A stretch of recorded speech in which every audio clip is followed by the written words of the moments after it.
I recall a time when I felt satisfied with my life, earning a good salary, and managing everything well, until an unexpected event turned everything upside down. My credit card company reached out to inform me about a staggering $91,000 charge that I couldn't identify. I was completely taken aback and quickly put a stop to the transaction. Around the same time, my husband, Jason, who was away traveling, kept calling me repeatedly. Amid the chaos, I managed to regain control of the situation.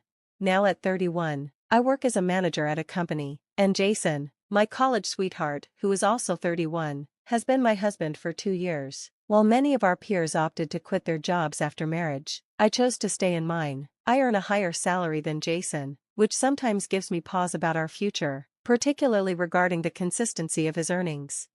We uphold our financial autonomy. We each handle our finances separately and equally split household expenses. This setup allows me to enjoy the freedom to spend any extra money as I wish, and it usually doesn't concern me since we are both contributing and our life together feels harmonious.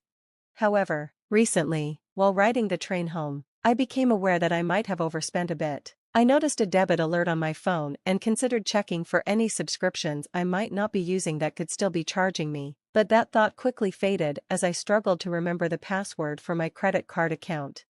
Finding the motivation to tackle this issue is challenging, and reaching customer service feels daunting. Their hours are from 8 a.m. to 6 p.m. on weekdays, exactly when most working individuals can't make a call. Long wait times during lunch breaks don't help either. Still, I take some comfort in knowing that if there's a major problem, like a charge exceeding $40,000, the customer service center will reach out to me. This faith in the system makes me a bit complacent about contacting them myself.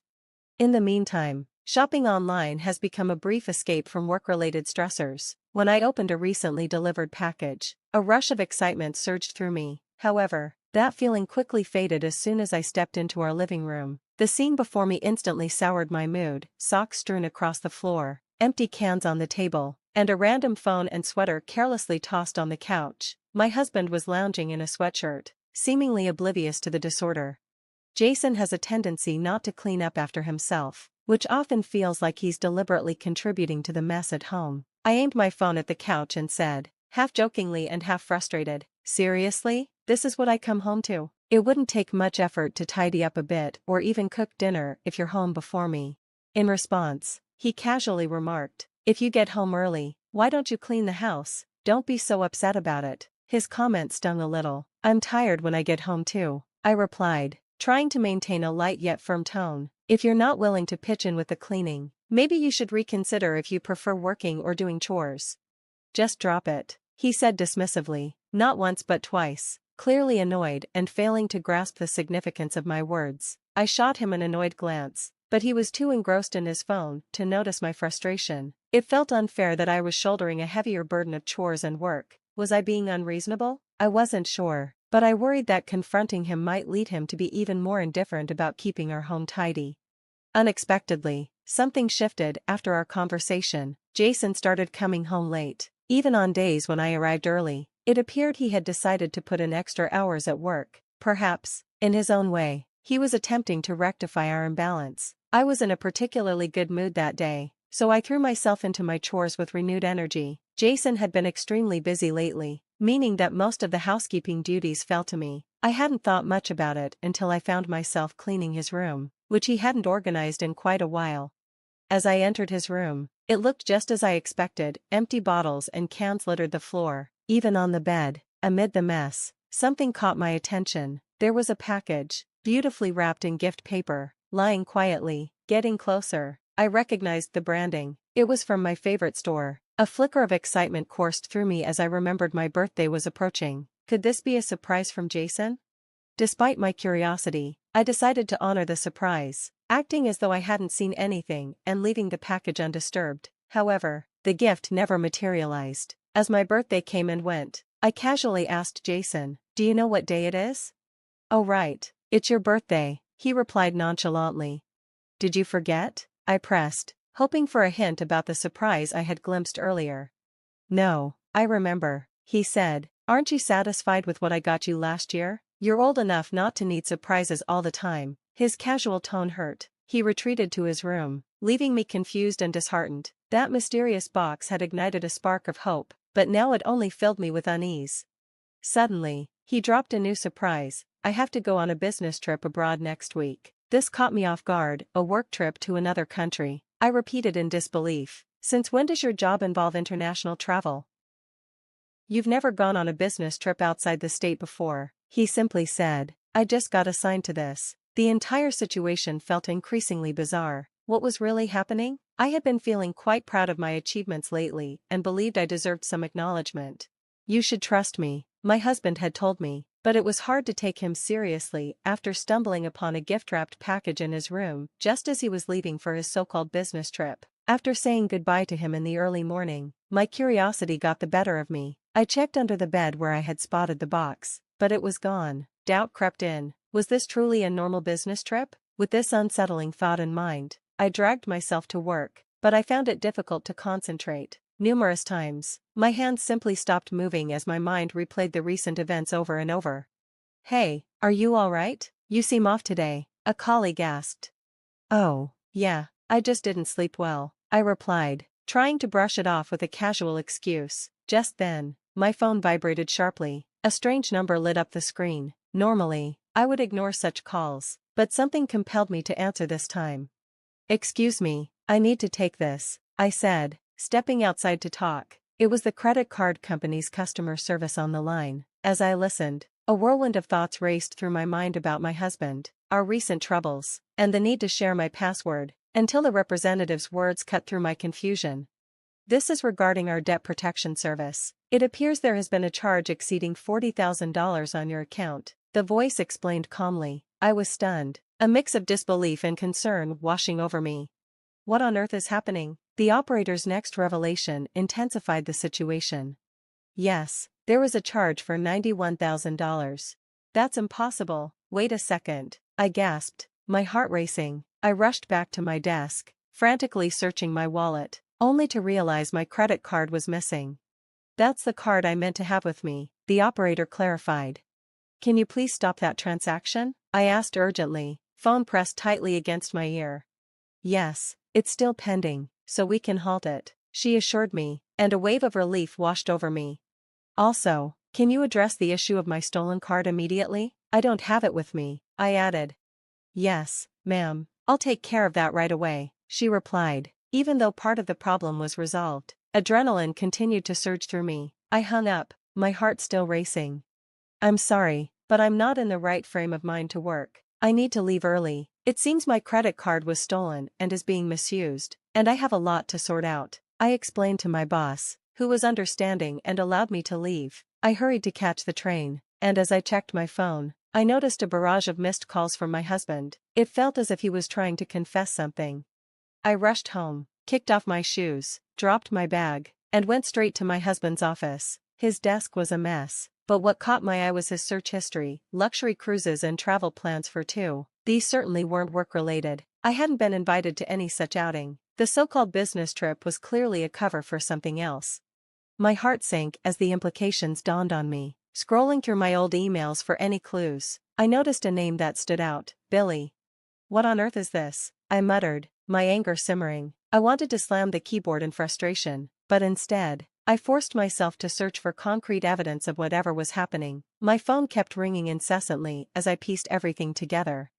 Oh my God, just stop, I groaned, overwhelmed by the betrayal and chaos unfolding around me. In the midst of the turmoil, I decided to use the password given by the call center to check my credit card transaction history. I logged into my account and started scrolling through the records, my disbelief growing with each entry. There it was, a transaction for an expensive handbag that caught my eye.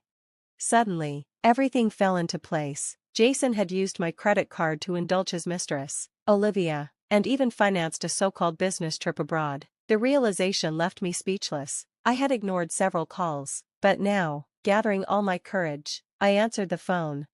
You finally picked up after I tried so many times, my husband said, his voice tense. He quickly began talking about the credit card.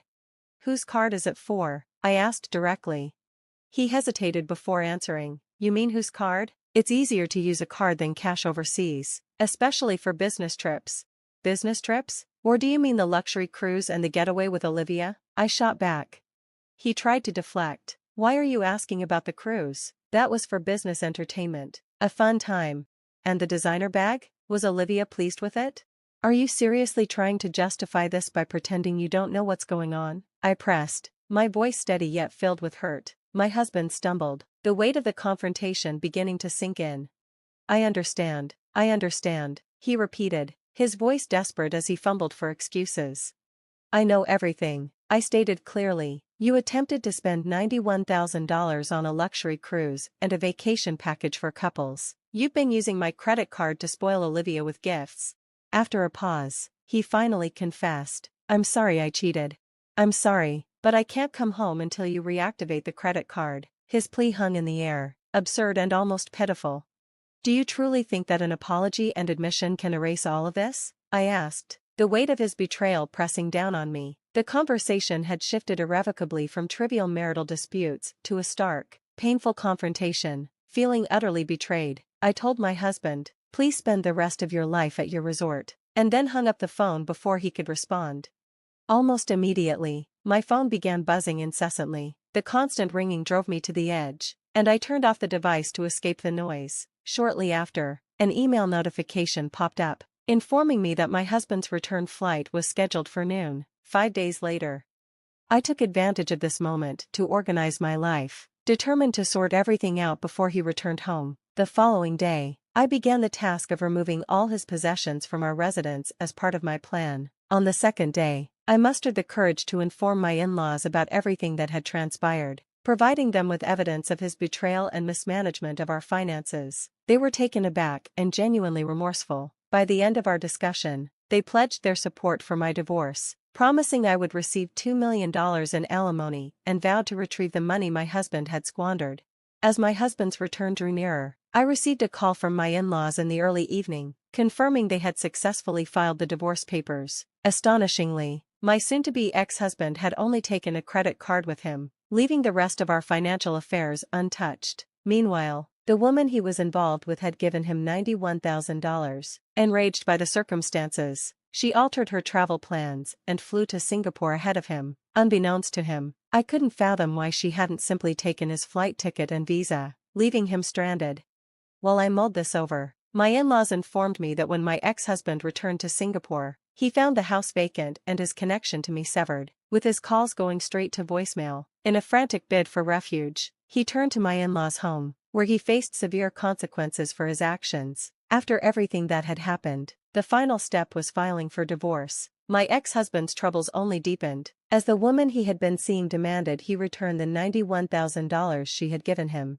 According to my in-laws, once he repaid the money, they imposed strict rules on him, treating him almost like a teenager again. He found himself under a sort of house arrest, with a curfew of 15 hours and his every move monitored by his family to ensure he settled all his debts. Amid all this, I took legal action, filing a $115,000 lawsuit against the woman involved in the affair. With assistance from my in-laws, I gathered the necessary evidence to pursue her financially, and when I did, it felt as though the final piece of this painful puzzle was falling into place.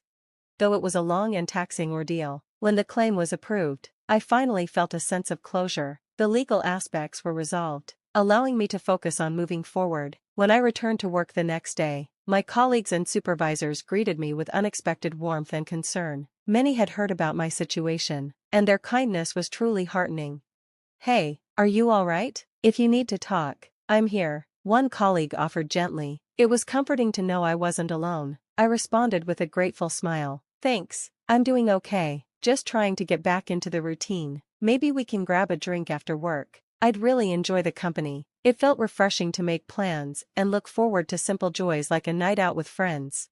That evening, as we convened at a local bar, the atmosphere was comforting. We shared stories and laughter, and even though the shadows of recent events lingered, they were overshadowed by the immediate warmth of friendly faces. As I savored my beer, the bitterness of the last few months began to fade with each sip. I opened up about my ordeal, and my colleagues listened with empathy.